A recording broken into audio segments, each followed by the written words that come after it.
Assalamualaikum warahmatullahi wabarakatuh. Kami dari kelompok 6 ingin mempresentasikan materi kami yang berjudul destilasi air, uap, dan uap air. Sebelum masuk ke materi, terlebih dahulu saya akan memperkenalkan teman-teman atau anggota dari kelompok saya, yaitu pertama, saya Aden Saputra Lahyata, kedua ada Jakir Setiawan, ketiga Muhammad Hasri Hasini, keempat Sulastri Wulandari, kelima Mirna, keenam Lisa Arianti, ketujuh Sidartin Ramadan.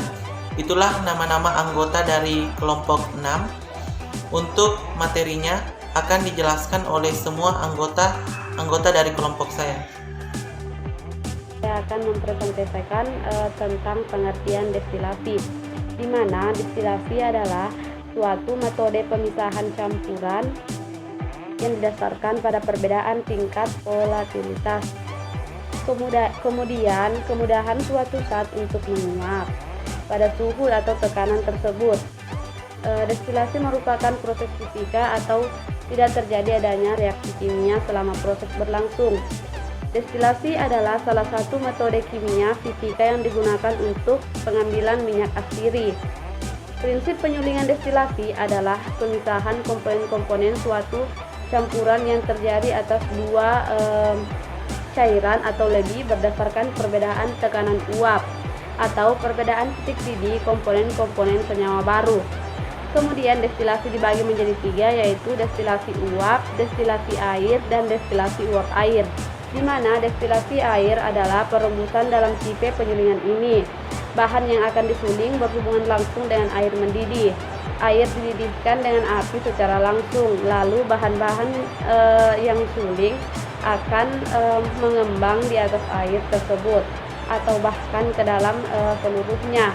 Kemudian destilasi uap. Destilasi ini dipenuhi ada campuran senyawa dengan titik didih 20 desiliter. Dapat menguapkan senyawa pada suhu mendekati 100 derajat Celcius dalam tekanan atmosfer dengan uap atau air mendidih. Kemudian pada destilasi uap air atau pengukusan merupakan sebuah metode dalam penyulingan atau mempunyai sebuah bentuk sebagai pemisahan suatu zat dari campurannya dengan pengukusan.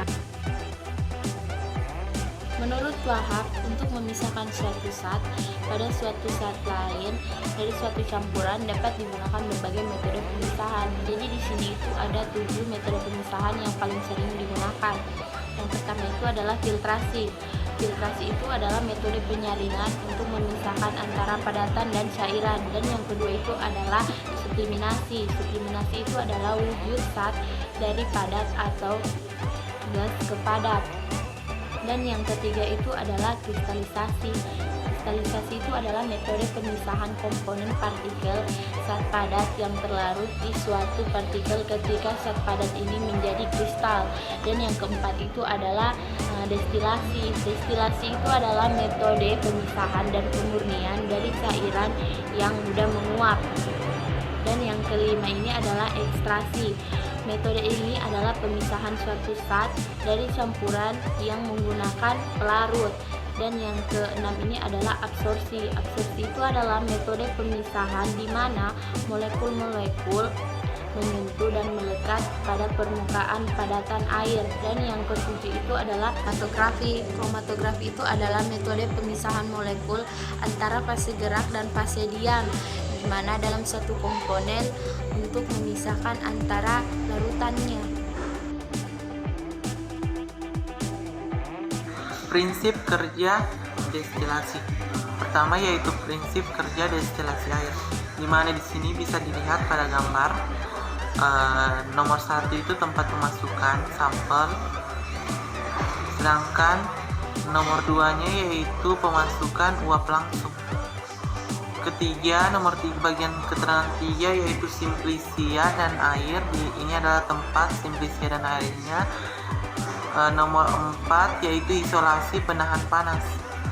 Sedangkan kelima yaitu di sini tempat pengeluaran air.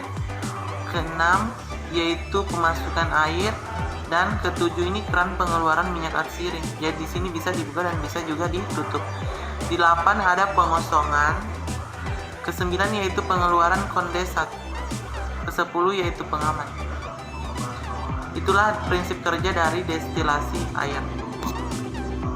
Selanjutnya yaitu prinsip kerja dari destilasi uap, di mana dia ini nomor 1 sana bagian keterangan 1 tempat pemasukan uap, sedangkan nomor 2-nya tempat pengukuran suhu. Sedangkan pada nomor ketiga yaitu pengeluaran kondensat, nomor 4 yaitu pengosongan, dan nomor 5 kaca pengontrol. Nomor keterangan 6 yaitu tempat pemasukan air pendingin, sedangkan nomor 7 yaitu pengeluaran air pendingin. 8 yaitu di sini tempat hasil sulingannya. Sedangkan pada nomor 9 yaitu di sini tempat pengeluaran air. Dan nomor 10 di situ juga terdapat keran pengeluaran minyak.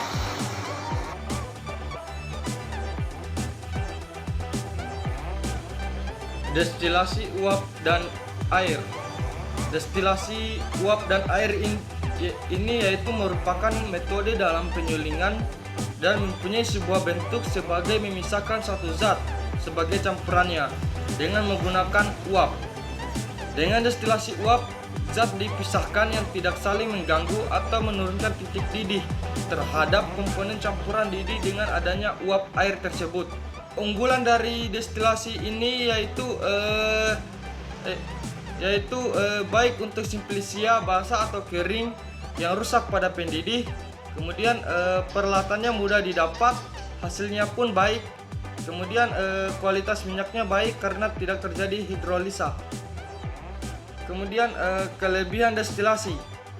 Kelebihan dari destilasi yang pertama yaitu volumenya bisa langsung diketahui, kecepatan dehidrasinya diketahui, suhu konstannya dapat dipertahankan, waktunya cepat, alatnya sederhana, pengaruh RH lingkungannya bisa dikurangi, kemudian lebih teliti dibanding metode oven.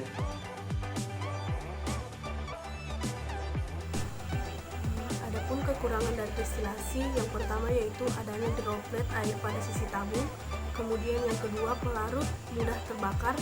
Ketiga, pelarutnya mungkin beracun. Keempat, beberapa komponen alkohol sangat berpengaruh. Kemudian yang kelima, gliserol mungkin ikut berdestilasi dan seringkali terjadi kesalahan dalam membaca meniskus. Adapun kekurangan lain dari destilasi yaitu hasil destilasi bisa bercampur dengan solvennya dikarenakan merupakan campuran azeotrop seperti alkohol dan air yang pada suhu lebih dari titik didih alkohol tidak bisa lagi dipisahkan. Kemudian hanya bisa memisahkan campuran berfase cair yang berbeda titik didihnya. Kemudian pada slide berikutnya yaitu pelarut. Syarat pelarut yang akan digunakan beda polaritas antara solvent dan solut kecil. Titik didih rendah atau minyak akan rusak pada suhu tinggi, mudah menguap, tidak berbahaya, tidak beracun, tidak mudah meledak atau terbakar, inert dan tidak bereaksi dengan solut. Kemudian kriteria pelarut. Pelarut mudah. Yang pertama, pelarut mudah melarutkan bahan yang ekstrak. Kedua, pelarut tidak bercampur dengan bahan yang diekstrak.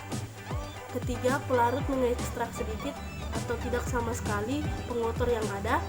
Keempat, pelarut mudah dipisahkan dari zat yang terlarut. Kemudian yang terakhir, pelarut tidak bereaksi dengan zat terlarut melalui segala cara. Kriteria atau syarat sampel yang baik, di mana bagian tanaman yang bisa diambil dari minyak asli seperti daun, bunga, biji, akar, ranting, bahkan kulit. Untuk mengambil minyak asli dari bagian tanaman tersebut dilakukan dengan beberapa metode. Yang pertama itu penyulingan atau destilasi. Yang kedua ekstraksi dengan pelarut penguap. yang ketiga instalasi dengan lemak dingin, dan yang terakhir itu pengepresan. Sedangkan pada kriteria atau syarat pelarut yang baik, di mana selektif dapat melarutkan semua zat wangi dengan cepat, sempurna, dan sedikit memungkinkan melarutkan bahan lain seperti lilin, pigmen, dan senyawa albumin, stabil terhadap metode yang digunakan, mempunyai titik didih yang rendah dan seragam, mudah dicari dan dijumpai, harganya mudah. Macam-macam pelarut. Di sini ada 3 macam pelarut, yaitu pelarut nonpolar, pelarut polar aprotik, dan pelarut polar. Pelarut nonpolar yaitu pelarut yang mengandung ikatan antara atom dan elektronegativitas yang sama. Contohnya heksana 69 derajat Celcius, kloroform 61 derajat Celcius, dan toluena 111 derajat Celcius. Yang kedua ada pelarut polar aprotik. Pelarut polar aprotik ini yaitu pelarut yang tidak mengandung atom hidrogen yang terhubung langsung ke elektronegatif, dan mereka ini tidak mampu mengikat hidrogen. Contohnya diklorometana 40 derajat Celcius dan dimetil sulfokit 189 derajat Celcius. Yang ketiga ada pelarut polar. Pelarut polar ini mengandung ikatan antara atom dan elektronegativitas yang sangat berbeda. Kemudian dia ini memiliki momen dipol yang sangat besar. Contohnya asam asetat 118 derajat Celcius dan etanol 79 derajat Celcius.